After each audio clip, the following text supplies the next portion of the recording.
Hello friends and welcome to my Eureka Orthos Boss Guide. In this video, we'll cover every single boss that this new deep dungeon will throw at you. Starting with Floor 10's Ganshinar. Ganshinar will begin the fight with Authoritative Shriek. This will trigger 4 of the adds on the floor to do circle AoEs indicated by the electric effects around them. Simply stand by one of the adds not affected by the electric.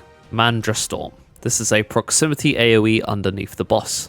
Simply run away to avoid lethal damage, but tanks can get away with standing max melee and having some mitigation up. After this goes off, all 3 columns of adds will have electric effects and will go off in an order, starting with the first circles to the second circles and then the third circles. Either stand in the second or third set and dodge into the first set as it goes off. Cloning Node will first use Offensive Command. This will tether the boss to dragon adds at the edge of the arena, and these adds will do cone AoEs. To avoid this, make sure to find a safe spot between the tethers and just be wary that there isn't an add directly opposite of you. You might need to hug one of the adds to avoid getting hit. Getting hit isn't the end of the world, but if you do, make sure you're only getting hit by 1 to minimize vulnerability stacks. Piercing Laser. This is an avoidable, telegraphed straight line AoE at a random player. Order Relay. This will initially tether 4 adds and then halfway through the cast tether another 4 adds. First dodge the first 4 adds to be tethered and then dodge to the second set after. This one is fairly intuitive and less annoying than Offensive Command in my opinion. Tiamat will start the fight off with Creature of Darkness. This will spawn slow-moving heads in a row at the north of the arena with 2 safe spots. Identify the safe spot and then move towards it.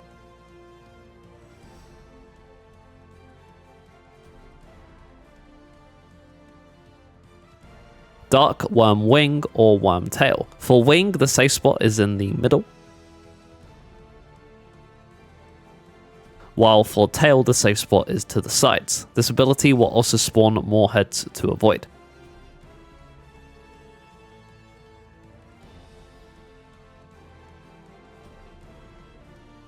Dark Mega Flare. This will spawn multiple circle AoEs around the map with multiple safe spots. After every set of AoEs, heads will spawn and they will head towards the direction of a random player.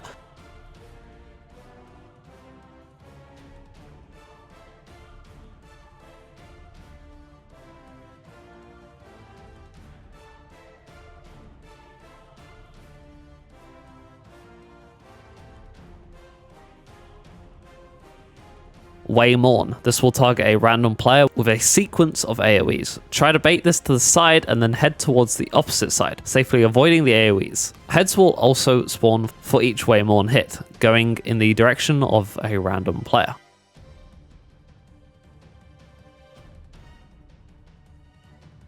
Twintania will begin the fight with Twister. This will spawn a small instant death AoE underneath players at the end of the cast. To avoid this, simply move at the end of the cast bar. Make sure to not run into any other players' Twisters when partying, but when soloing, you can just loop around the boss safely. Miracidian Cyclone. This will spawn multiple persisting tornado AoEs around the arena that will give a wind damage over time effect if stood in. Miracidian Squall. This is a sequence of 4 baited AoEs on 2 random players. Fairly easy to dodge.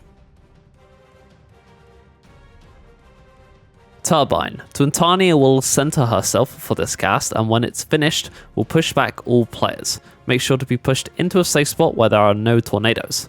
Twisting Dive. Twintania will first cast a Miracidian Squall, which will target all players and then become untargetable and spawn in a random direction. Look for where she is, as she'll dive through the center of the arena. At the end of the cast, she'll also spawn Twisters underneath every player, so make sure to move at the end of the cast and be wary of other players' Twisters. Chimera will start the fight off with Songs of Thunder and Ice or Songs of Ice and Thunder. This is simply a sequence of dragon voice to ram's voice or vice versa. So if it's Songs of Thunder and Ice, it's in first and then out, or if it's Songs of Ice and Thunder, it's out first and then in. Left breathed thunder or right breathed cold. For left breathed thunder, you'll want to go to the boss's right, and for right breathed cold, you'll want to go to the boss's left. Or you can do it how I do it, I face the boss even if I'm playing a DPS. There's no cleaves or positionals to worry about. And I just go to the direction of the cast's name. So if it's right breathed cold, I go right. If it's left breathed thunder, I go left. This logic only works if you face the boss low, and hopefully I haven't just confused you. Cold thunder or thunderous cold. This will target a random player with a proximity tether. Simply drag this to the edge of the arena and pay attention to the cast. If it's cold thunder, then it's out after the dash and then in. If it's thunderous cold, it's in first and then out.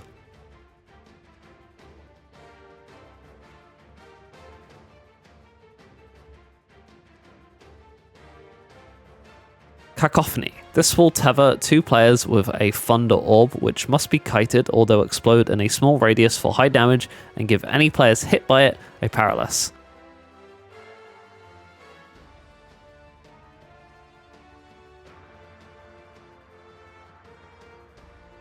The Minotaur will first cast Octuple Swipe. This will cleave all 4 cardinal directions twice over. This can seem very fast at first, but once you understand, it gets easier. For each 4 cleaves, he only has 2 patterns, either north, south, right, left, or left, right, south, and north. Essentially, he can just reverse the pattern, and it will only hit 1 spot twice. So once a spot has been hit twice, it will remain safe. The way I handle this is base my movement off the left of the boss. If he does the same pattern twice, I'll start at the left, wait for the north to cleave to go off, wait north until he cleaves left again, and then go back to the left and chill. Or if it's reversed, I'll wait by north a little longer until moving back to the left side.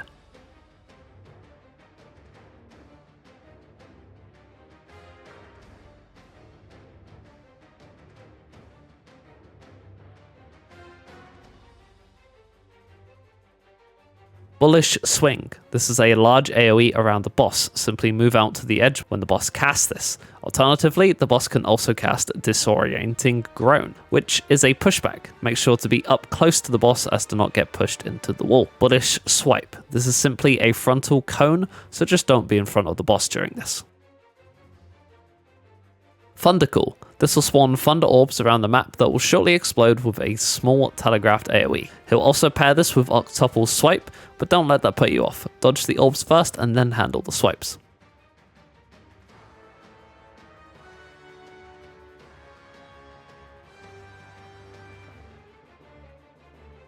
Eterna will begin with Steel Claw, a heavy hitting attack on top enmity. It shouldn't be enough to kill a non-tank without steel, but it might do a fair bit, so be ready with personals and a potion. Ferocity. This will target a random player with a proximity tether. Drag it to the edge of the arena. Straight after, the boss will cast Preternatural Turn. This will either be inside the boss's hitbox or far away from the boss, depending on if the boss is glowing blue or not. If the boss is glowing blue, it's in. If it isn't glowing blue, go out, raw. This is raid-wide damage that will drop dodgeable telegraphed AoEs.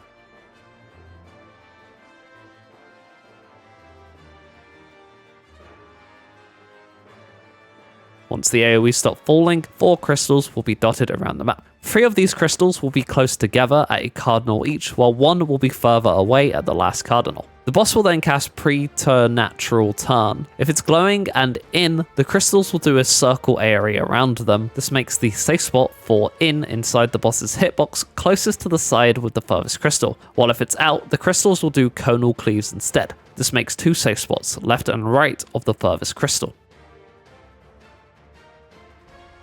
Kalia will first cast Resonance. This is a heavy hitting cleave attack on top enmity. Kalia will then cast Barrowfield. This will make the edge of the arena give a damage over time effect if stood in, and the boss's hitbox will become a death zone, which means it'll instantly kill you if you stand in its hitbox. Kalia will then cast Nanospore Jet. This will give all players a positive or negative charge for 30 seconds, and 4 adds will spawn each cardinal direction and cast line AoEs after every boss mechanic. Meanwhile, Kalia will cast one of 3 attacks. Leftward Nerve Gas, which will cleave the left side of the boss. Rightward Nerve Gas, which will cleave the right side of the boss. And Centralized Nerve Gas, which will cleave at the front of the boss. You can pretty much remain at the front of the boss for every one of these except Centralized, where you'll have to move behind the boss. The boss will do a total of 4 nerve gas attacks before casting Nerve Gas Ring, which is a donor AoE. At this point, you'll be tethered to one of the adds, which will either have a negative or positive. If you have the same magnet, then the add will push you back. If you have a different magnet, the add will drag you towards it. Position yourself so you're either being pushed back into Callie's donor AoE or dragged towards it, but be wary of the death zone inside the boss's hitbox. It's better to be hit by the Nerve Gas Ring than the death zone. If you're not confident in this, use a steal and that will give you leeway to be hit. The administrator will begin with support system. This will summon 4 square adds in a row, 1 circle add and 1 egg add. The squares will do line AoEs, the circle will do a donor AoE, and the egg will do a cleave AoE. The boss will then cast Interception Sequence. This will trigger the adds to do their AoEs in an order assigned by the number of circles above them, first, second, and third. During the last add's AoE, the boss will cast either Peripheral Laser, which is a donor AoE,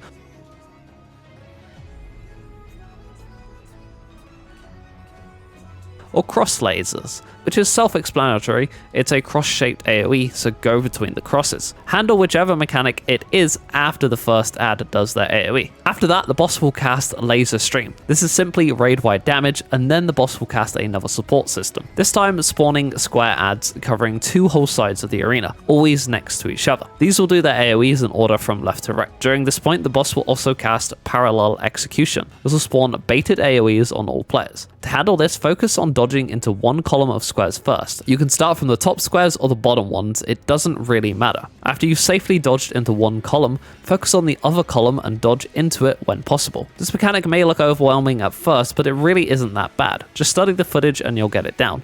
If you think you'll get hit, try not to panic and minimize the amount of AoEs you'll eat to minimize vulnerability stacks. Just be ready with personals and you'll survive, and maybe a steal if you're a DPS or a healer. The boss will cast one final support system before looping back. This will spawn 2 columns of squares with a gap in each column at the end, and 2 eggs. You'll want to pay attention to the eggs here. Watch for their visual effect and see where it's facing. If both eggs are facing inwards, then the safe spot is between them. If one egg is facing inwards but another is facing outwards, then the safe spot will be by the column of the squares closer to the egg facing inwards. Excalibur will begin the encounter with Paradoxum. This is light raid-wide damage, which will give random debuffs to players, Soul of Fire or Soul of Ice. It's important to pay attention to this debuff. He'll then cast Caliburni, which will cleave in front of him and send swords to the edge of the arena that will come back as line AoEs after some time. The boss will then dash to the edge of the arena and cast Thermal Divide. This is a telegraphed line AoE through the middle of the arena, and his sword will have fire effects on one side and ice effects on the other. You need to dodge the AoE on the opposite side of your debuff, so if you're Fire Soul, go to the ice side, and if you're Ice Soul, go to the fire side. During this point, the swords will also go off, so be wary of those.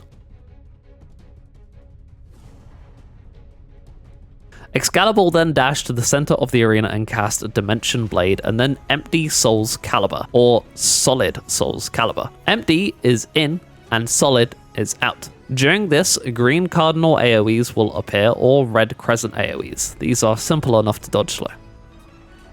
The boss will then cast another Caliburni, but now he'll split the swords up with some north, left, and right of him. He'll then cast another Paradoxum, yet again giving players a fire or ice soul, but also making one pair of swords fire and one pair ice. Well, the last pair won't be affected. Take a mental note of where the 2 elemental pairs of swords are, as the boss will cast either Flame Forge or Frost Forge. You'll want the opposite debuff of the Forge cast. If he casted Flame Forge, you'll want Ice Soul, or if he casted Frost Forge, you'll want Fire Soul. To do this, you'll either already have the required debuff from the Paradoxum, or you'll want to be hit by one of the Fire or Ice swords to be affected by the debuff. If you take a mental note of where the swords are before this, you'll have no problem finding the correct swords. Just go to the edge and get hit by only one of the swords. The boss will then cast either another Solid or Empty Soul's Caliber, and a small raid wide will go out. If you have the opposite debuff, this will do negligible damage to you, but if you have the same debuff of his element, this will one-shot you. Excalibur will then cast one of 2 mechanics, Exflamus, which will spawn expanding circle AoEs that you simply need to dodge. If you've done Aglia, you'll recognize these. If you haven't, well, the footage is pretty self-explanatory on what these do.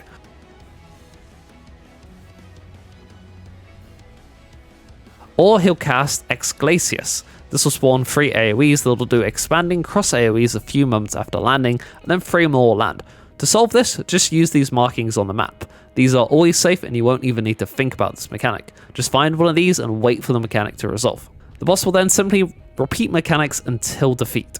And that will cover every Eureka Orthos boss fight and all their mechanics. I hope this guide was helpful, but with that, I'll catch you in the next one. Until then, take it easy, stay safe, we out. Goodbye.